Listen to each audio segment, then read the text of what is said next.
Hello students, welcome to Success Study. Students, today we are going to start chapter number 9, Reproduction in Animals, class 8, back exercise question answer we will discussion. Okay students, now let's start.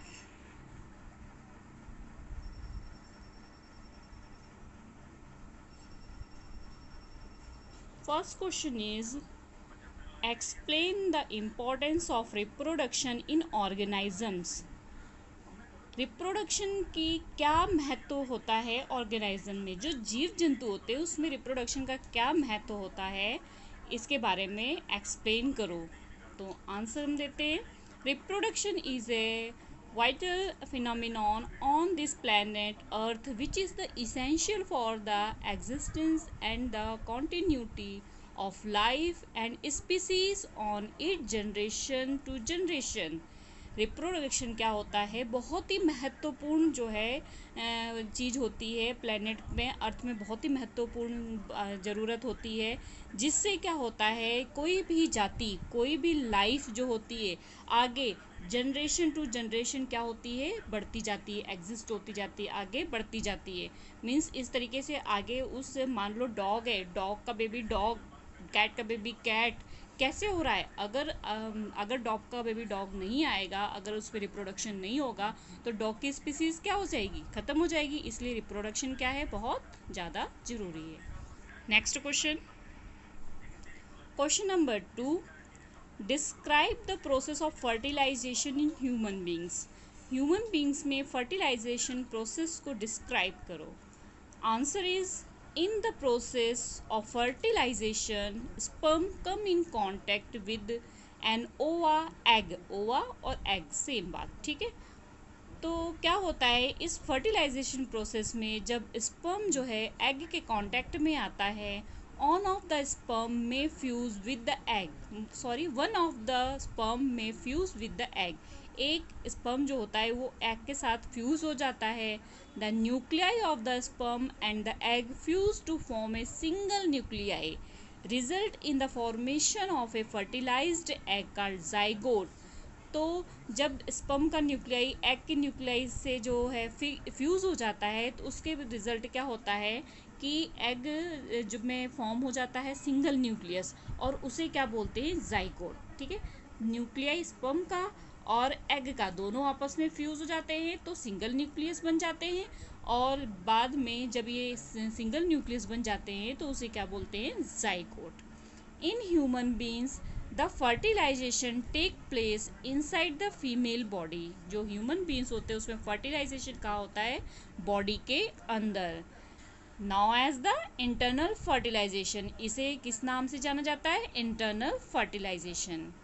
इसमें इस question के बाद आपको एक diagram भी बनाना होगा, तो आप ये डायग्राम बनाओगे तो इस क्वेश्चन का जो है इफेक्ट बहुत अच्छा पड़ेगा। नेक्स्ट डायग्राम शो करती हूँ मैं, दिस डायग्राम। स्पर्म जो है ये ओवम, स्पर्म और ओवम आपस में फ्यूज हो जाते हैं तो क्या हो जाता है, फर्टिलाइजेशन, ठीक है। Next question is,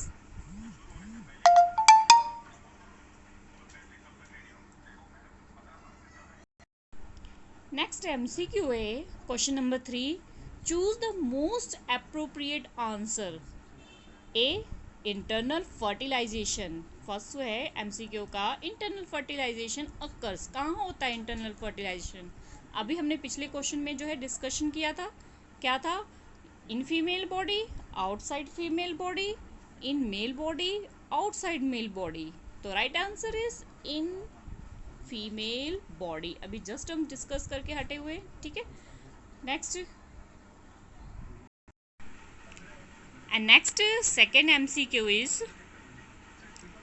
a tadpole develops into an adult frog by the process of। एक tadpole है वो डेवलप होता है एडल्ट फ्रॉग में, तो वो कौन सी प्रोसेस होती है, first fertilisation, second metamorphosis, third embedding, fourth budding. तो ये चैप्टर में आपने पढ़ा था मेटामॉर्फोसिस किसके अंदर होती है, एक तो हमने पढ़ा था सिल्कवॉर्म के अंदर होती है और एक फ्रॉग के अंदर होती है।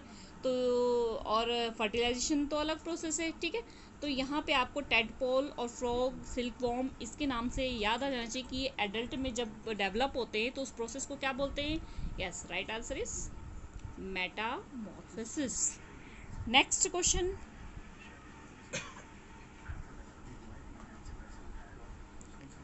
The number of nuclei present in A zygote is, zygote में कितने न्यूक्लियस होते हैं। न्यूक्लियस अभी जस्ट हमने बात किया था फर्टिलाइजेशन वाले क्वेश्चन में कि जो स्पर्म का न्यूक्लियस और एग का न्यूक्लियस दोनों फ्यूज होके जो सिंगल न्यूक्लियस बन जाता है वो क्या होता है, जाइगोट। तो इसमें non, 1, 2 and 4, what is the answer. Yes, right answer is 1। And next question, अब नेक्स्ट है हमारा ट्रू फॉल्स है। पहले हमारे जो थे हमने डिस्कस किए थे वो सारे क्या थे, एमसीक्यू हो गए, कुछ क्वेश्चंस हो गए। नेक्स्ट जो क्वेश्चन नंबर 4 है वो ट्रू फॉल्स है। Indicate the whether the following statement are true and false. इसमें स्टेटमेंट में आपको बताना है कौन सा ट्रू है कौन सा फॉल्स है। Now first question is, oviparous animal give birth to young ones. जो ओविपेरस एनिमल्स होते हैं वो क्या यंग वंस देते हैं, क्या देते हैं आपको पता है। वीवीपेरस और ओविपेरस हमने दोनों बात किया था, तो ये ट्रू स्टेटमेंट है या फिर फॉल्स है। Yes, give me answer. तो हमने चैप्टर में क्या पढ़ा था, वीवीपेरस क्या होते हैं, यंग वंस देते हैं, और ओविपेरस क्या देते हैं, एग देते हैं। तो ये स्टेटमेंट ट्रू है कि फॉल्स है। Yes, this is false. Next, each sperm is a single cell. अभी हम बात करते हुए आ रहे हैं, क्वेश्चन में भी डिस्कस करते हुए आ रहे हैं कि स्पर्म क्या होता है, सिंगल सेल होता है। यस, राइट, क्या है ये, true. Next, external fertilisation take place in frog. जो फ्रॉग होता है उसमें एक्सटर्नल फर्टिलाइजेशन होता है।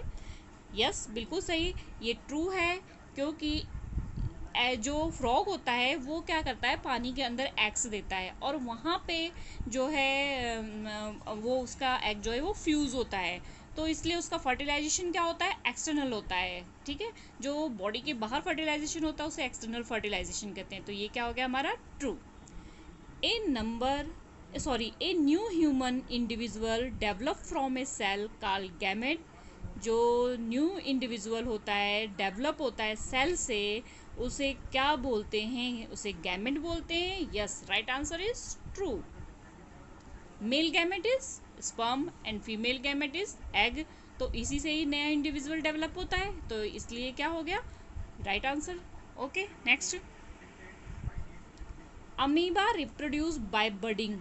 अमीबा जो है रिप्रोड्यूस बडिंग के थ्रू करता है, बोलो नहीं ना, क्यों, क्योंकि अमीबा क्या करता है, एक बडिंग क्या होता है, जो बड के थ्रू निकलता है, मीन्स एक कली के रूप में निकलता है। तो कौन निकलता है, वो हाइड्रा, ठीक है। अमीबा में जो बडिंग नहीं होती है, ठीक है, तो ये इसमें बाइनरी फ्यूजन होती है। तो अमीबा में रिप्रोडक्शन बडिंग नहीं होती, इसलिए ये स्टेटमेंट क्या हो गया हमारा, false. Next, fertilisation is necessary even in asexual reproduction. Asexual reproduction में फर्टिलाइजेशन बहुत ज़रूरी है, नो। अब असेक्सुअल रिप्रोडक्शन की एग्जांपल बडिंग है, बाइनरी फ्यूजन है, तो उसमें क्या है, ज़रूरत तो नहीं है फर्टिलाइजेशन की, इसलिए नेसेसरी नहीं है। इसलिए ये स्टेटमेंट क्या हो गई हमारी, false. Next, binary fusion is a method of asexual reproduction. अभी जस्ट ऊपर हम डिस्कस करके हटे हैं कि बाइनरी फ्यूजन, बडिंग, ये सारे क्या है, असेक्सुअल रिप्रोडक्शन के मेथड हैं। तो binary fusion is method of asexual reproduction. Yes, right, यानी कि ये हो गया true. A zygote is formed as a result of fertilisation. जो जाइगोट फॉर्म्ड होता है वो किसका रिजल्ट है, फर्टिलाइजेशन का, बोलो यस, ट्रू और फॉल्स। यस, ये क्या हो गया, ट्रू, क्योंकि ये जाइगोट जो है वो फर्टिलाइजेशन के बाद जो है फॉर्म्ड होता है। Next, 10, an embryo is made up of single cell. जो एम्ब्रियो होता है वो सिंगल सेल का बना होता है, this is false. Next question number 5, give two difference between a zygote and a foetus. हमें डिफरेंस करना है कि जाइगोट क्या होता है और फोर्टिस क्या होता है, ठीक है। दोनों में हमें डिफरेंस बताना है। तो आंसर हम देखते हैं, जाइगोट और फोर्टिस, ठीक है। Zygote is a single cell, that is it contains only one cell. Zygote क्या होता है, एक सिंगल सेल होता है जिसमें क्या होता है, सिर्फ एक सेल होता है। और फोर्टिस क्या होता है, इट इज़ मल्टी सेल, इसमें बहुत सारे सेल होते हैं। इट कंटेन मैनी सेल, क्योंकि इसके पास बहुत सारे सेल्स होते हैं। Next second point, zygote it is formed by the fusion of male gamete और स्पर्म एंड फीमेल गैमेट और ओवाई एग। हमने पढ़ा हुआ है चैप्टर में भी कि जाइगोट कैसे फॉर्म्ड होता है, कितनी बार हमने इसको डिस्कस कर लिया है कि फ्यूजन ऑफ मेल गैमेट, कौन सा, sperm and female gamete egg, तो क्या फॉर्म्ड होता है, सिंगल न्यूक्लियाई जाइगोट। फोर्टिस क्या होता है, it is formed by the repeated division of the zygote. ये क्या होता है, repeated division of the zygote. Zygote का डिवीजन, जाइगोट में बार बार डिवीजन होता है, तब वो क्या फॉर्म्ड होता है, फोर्टिस।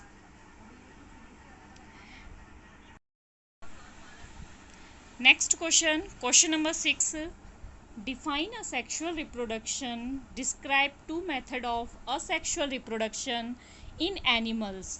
ये बहुत ही इंपॉर्टेंट क्वेश्चन है, ये पेपर में मोस्टली पूछ लिया जाता है। तो कि असेक्सुअल रिप्रोडक्शन की पहले आपको डेफिनेशन देनी है, फिर दो मेथड जो है असेक्सुअल रिप्रोडक्शन के आपको डिस्क्राइब करना है। तो हम पहले पढ़ते हैं कि असेक्सुअल रिप्रोडक्शन क्या है।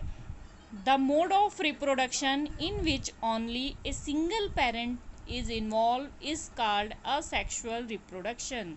ऐसा रिप्रोडक्शन जिसमें सिंगल पेरेंट इन्वॉल्व होते हैं उसे क्या बोलते हैं, asexual reproduction. Asexual reproduction take place in amoeba, hydra, yeast, starfish, sponges, etc. Asexual reproduction जो है इन सभी में मोस्टली होता है, और भी बहुत सारे जीव जंतु हैं। There are mainly two method of the asexual reproduction। इन्होंने कहा है दो मेथड डिस्क्राइब करने को, तो हम दो मेथड करेंगे, बाइनरी फिजन और दूसरा क्या हो गया, बडिंग। फर्स्ट है बाइनरी फिजन। बाइनरी फिजन क्या होता है, in binary fission a single parent cell is divided into two equal individual cell as in amoeba. Binary fission में क्या होता है कि एक सिंगल पेरेंट सेल होता है, वो डिवाइड हो जाता है दो इक्वल सेल में, उसे क्या बोलते हैं, बाइनरी फिजन। जैसे कि फॉर एग्जांपल अमीबा का दिया हुआ है, यहाँ पर आप देखो ये अमीबा है, अमीबा के बीच में क्या है, न्यूक्लियस, ठीक है। अब वो न्यूक्लियस यहाँ पे क्या हो गया, डिवीज़न होना शुरू हो गया। डिवीज़न होने के बाद अब अमीबा अलग अलग होना शुरू हो गया, यहाँ पर क्या बन गया, दो अलग अलग अमीबा बन गए, दो अलग अलग न्यूक्लियस आ गया, ठीक है। इसे क्या बोलते हैं, binary fission in amoeba. Next देखते हैं हम, नेक्स्ट है हमारा बडिंग। बडिंग आपको बताया था हाइड्रा में, हाइड्रा में जो है जैसे फ्लावर की बड होती है, इस तरीके से बड निकलती है। In budding the organism developed a bird called bird which is the further developed into an adult organism and separate itself from the parent's body to lead and the independent life. This type of reproduction show in hydra। तो क्या होता है budding में, budding जो organism होता है, अभी just बता के कि उसके अंदर क्या होती है, बर्ड निकलती है, ठीक है। बर्ड निकलने के बाद वो बर्ड क्या है, पेरेंट की बॉडी के ऊपर ही पूरी तरीके से डेवलप होती है। फिर डेवलप होकर जब पूरी अपने आप में मतलब एडल्ट हो जाती है और बड़ी हो जाती है, तब वो उस पेरेंट्स बॉडी से क्या होती है, इंडिपेंडेंट लाइफ जो है जीने लग जाती है, मतलब अलग हो जाती है। इस टाइप के रिप्रोडक्शन को क्या बोलते हैं, बडिंग, ठीक है। और ये किस में होता है, हाइड्रा में। इसमें फिगर देखते हैं हम, ये फिगर है हाइड्रा, ठीक है। हाइड्रा में क्या है, ये छोटी सी बर्ड निकली हुई है, फिर उसके बाद क्या हुआ, बर्ड इसकी बॉडी पर डेवलप होना शुरू हो गया, ये डेवलप हो गया, जब ये एडल्ट होता है तो ये देखो क्या हो गया, उससे अटैच हो गया, अलग हो गया, ठीक है। ये क्वेश्चन के साथ इनके दोनों के डायग्राम बहुत ज़रूरी हैं, क्योंकि ये मोस्टली 5 मार्क्स में क्वेश्चन आता है, ये बहुत ही इंपॉर्टेंट क्वेश्चन है। Next question is, in which female reproductive organ does the embryo get embedded। Only आपको एक नाम बताना है कि फीमेल रिप्रोडक्टिव ऑर्गन में एम्ब्रियो कहाँ एम्बेडेड होता है, कहाँ होता है। राइट आंसर यूज यूट्रस, ठीक है, सिर्फ uterus. Next question number 8, what is Metamorphosis, give examples. Metamorphosis के बारे में हम डिस्कशन कर चुके हैं कई बार।